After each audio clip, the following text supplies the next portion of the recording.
My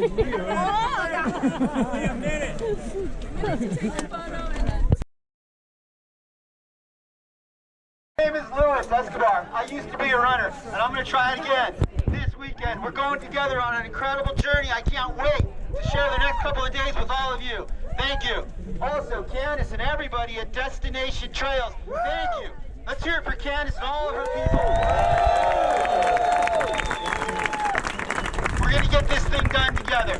Candace asked me to share a little oath with you. This is something I learned in Mexico in 2006 when I traveled down there with Mike and True and Christopher McDougall and all those folks from the Born to Run book.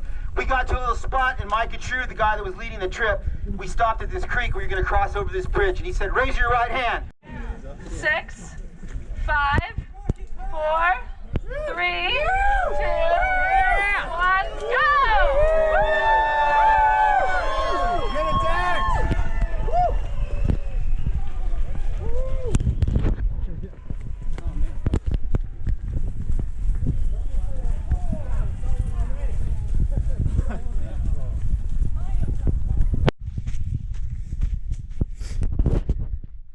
6 miles in. There's Dax behind. Say hello, Dax. What's that? Say hello. Yeah. Getting up out of the trees. So we're an hour and 37 in. How you feeling? Doing good. Weather is perfect. Trails are class.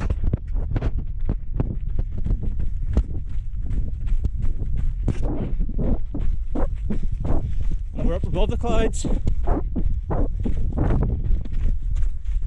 Yep, this way. Oh man, put that camera away. You got a pacer? No. Oh. Solo. Cool.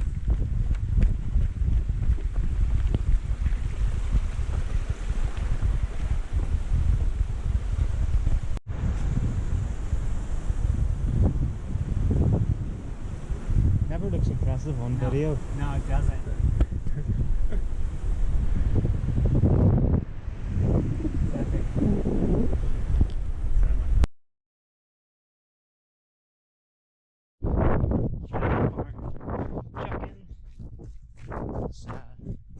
34k. We are in a bit of an exposed area.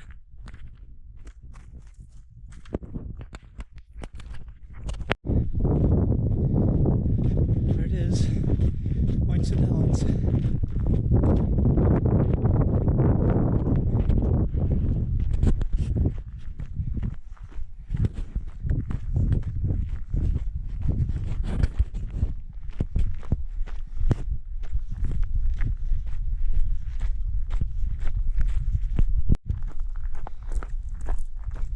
Six and a half hours in on the climb out of Windy Ridge aid station. It's an out and back. I'd say I felt a little bit off earlier on coming through the volcanic bit, but got some nice mountain water and I feel refreshed after that. Just 16k, 10 miles to the next aid station, so just keep going. Views are great, weather's awesome, not too hot. Not too hot up here, but hot down in the volcanic bit. Check this out, Mounts and Helens.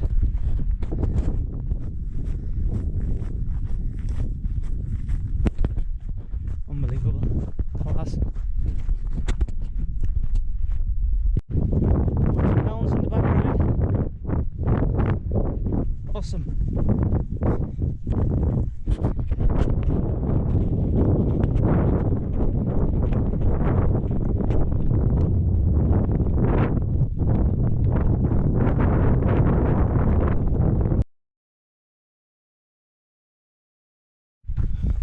Eight hours, 15 minutes into the race. Just left Johnson Ridge aid station.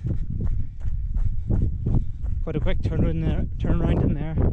Filled up my water, had some watermelon, That was great. Look at the view.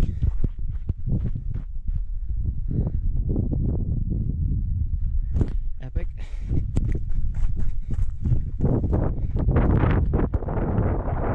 Feet are a little sore, which is normal sore. Other than that, feels quite good.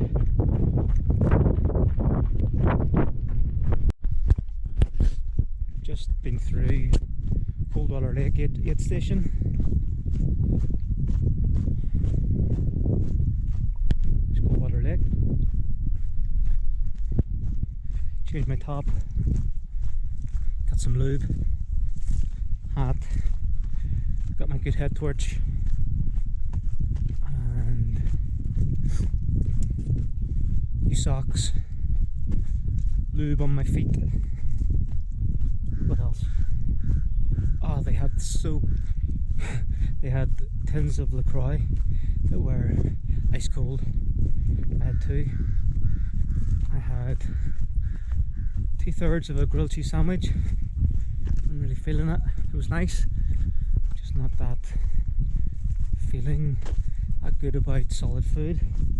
But I still think I'm getting the calories in because I'm taking a lot of powder. This next section is 30k with 1500 meters climbing, thereabouts.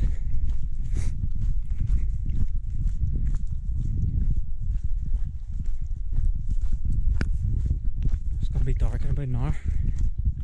This section has the out and back to the top of Mount Margaret, which is the highest point on the course.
Haven't had this out in a long time.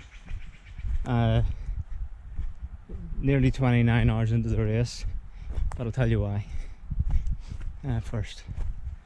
So I forgot my gloves coming out of Coldwater aid station, 75k, and the next section was a long section, 30k, and I think about 1600 meters of climbing, but also an out and back to the highest point.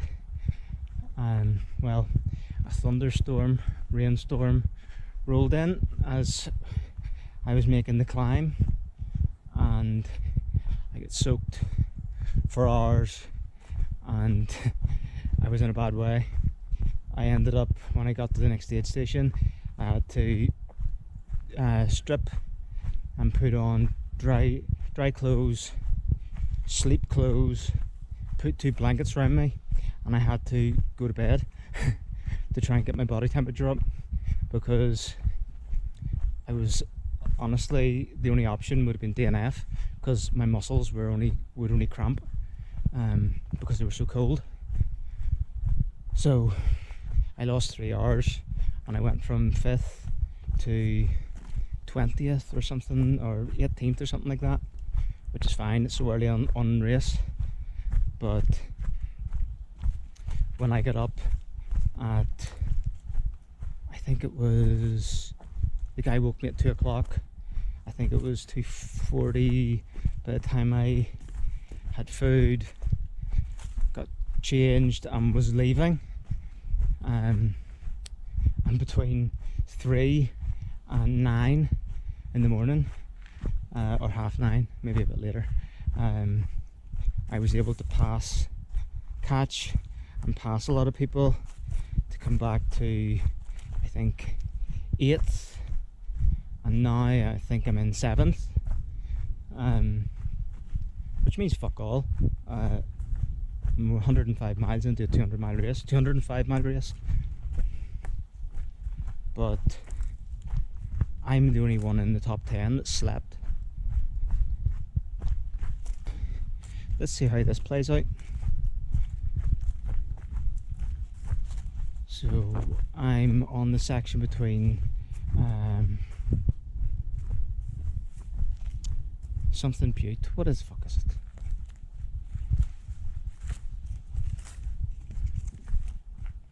Spencer Butte and Lewis River. It's a 10-mile section. This is what it looks like.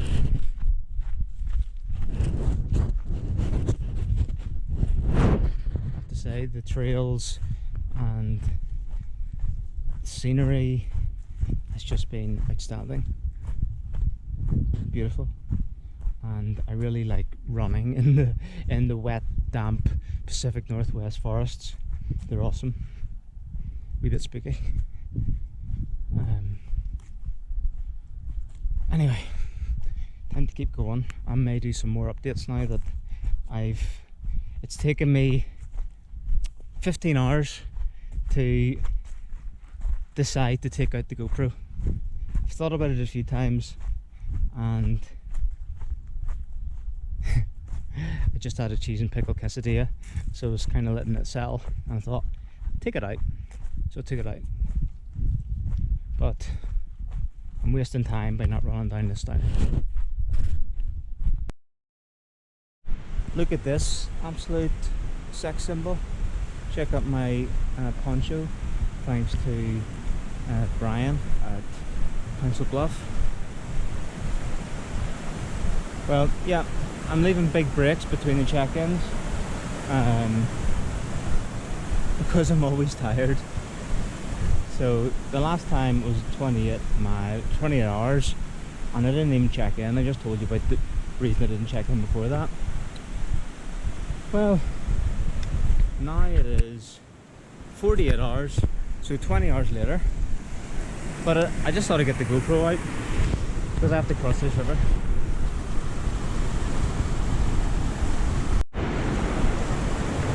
Pretty deep, pretty fast moving. My feet could be doing with a wash anyway. Anyway, I had another epic low after I had a head torch malfunction, and ended up spending from 4:30 p.m. to midnight in a forest, and then I was rescued. Well, someone lent me a head torch and I was able to get out of it, but I had to wait on someone to catch me. And it's so spread out that it takes forever. So this section's 20 miles, and I've got a drop bag at the next stop, which is really useful, but I want to get on some clean clothes, dry clothes. They're going to be super wet after this. Must be feeling good. I'm checking in an hour after the last one. This will be the third or fourth river crossing today, but there's a big one which I'm kind of looking forward to. We never get to cross big rivers at home, but I'm going to drink some of this.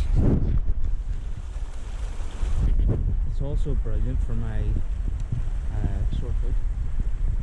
Okay, let's get across it.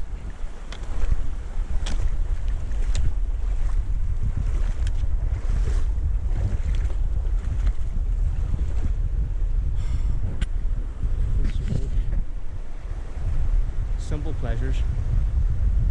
That's unique to this race. The course is full of blueberries.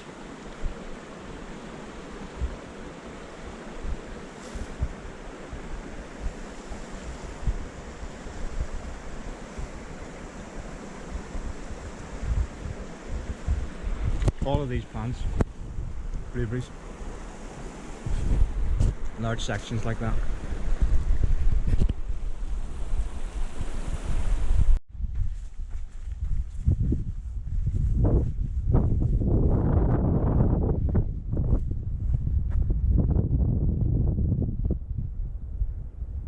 forest and wilderness as far as you can see.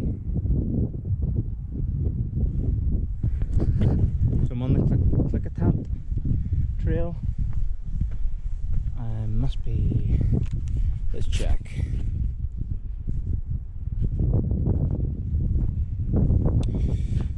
$50 and 45 minutes in.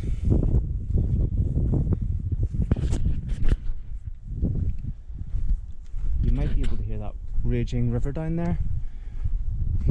I'm gonna cross that. Don't think it's too deep, but apparently it's pretty wide. We will see.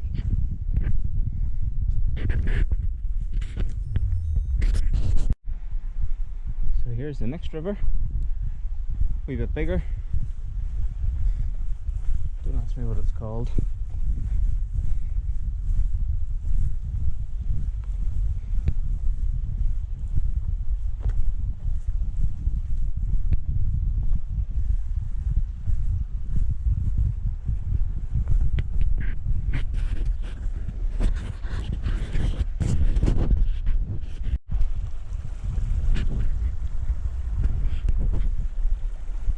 Well, every river crossing starts with one step, so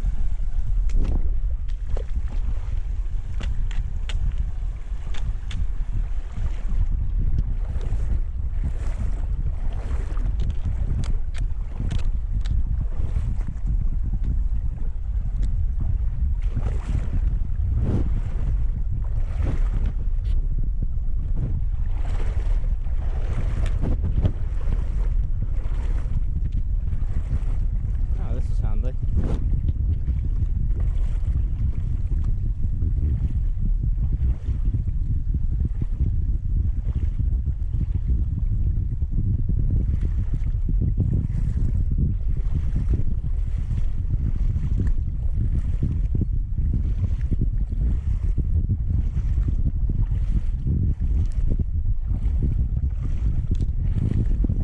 Not bad.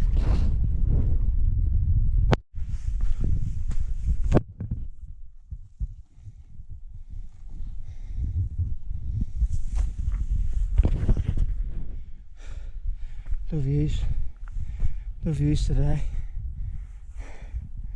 That's an out and back of Elk Peak. Very steep. Oh, I really went for it on that whole climb. I climbed from the start from the road crossing at the Klickitat 7A trail to that in 90 minutes. It was full on.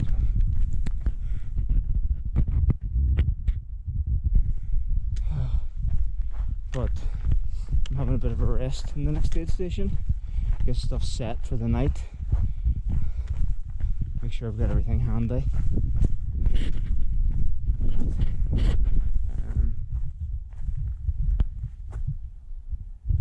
53.5 hours in, so still a bit to go.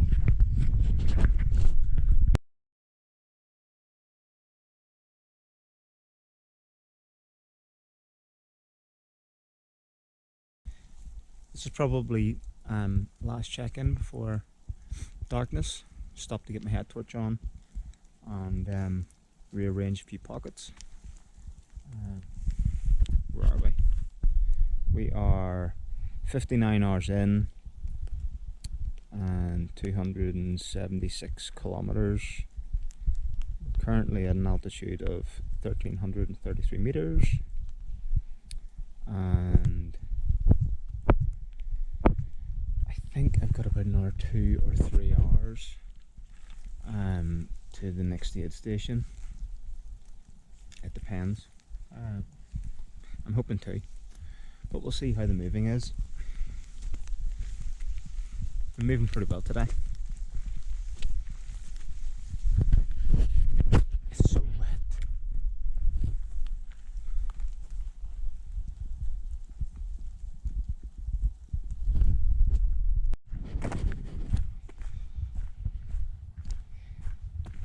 Yeah, true to form, it's another while since I'm checking in, but this is a good check-in.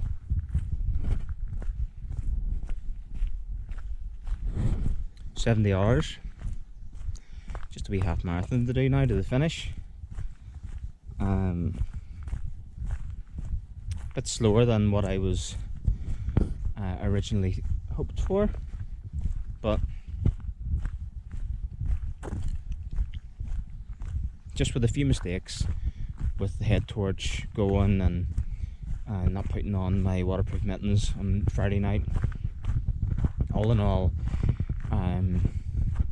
that was 3 hours, 2 of which sleeping on Friday night, and then 5 hours on Saturday night, trying to get heated up and mentally ready to go back out again into the bad rain.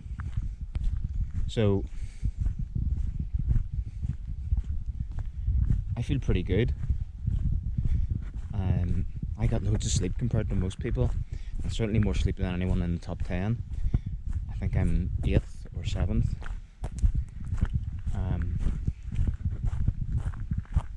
So a good result. I know plenty of places where I could have done much better, but I was able to take a break at the second to last aid station. All I was doing was managing the position. I knew that I had a couple of hours plus on the next person, so I rush out. I was too far behind to catch and make another position, so I just put the head down for 20 minutes and had some food and stuff, and then moved on. But that section up to Owens Creek, I was running along and it was so monotonous. I was falling asleep, waking up whenever the wet leaves were touching my face because I drifted too far to one side. That went on forever, but I think the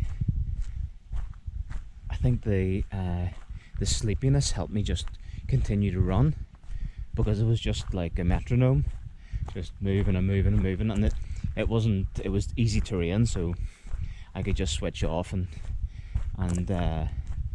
just had a breathing rhythm, and it worked. They weren't ready for me at the aid station anyway. Oh well, better get running. Next up, Randle.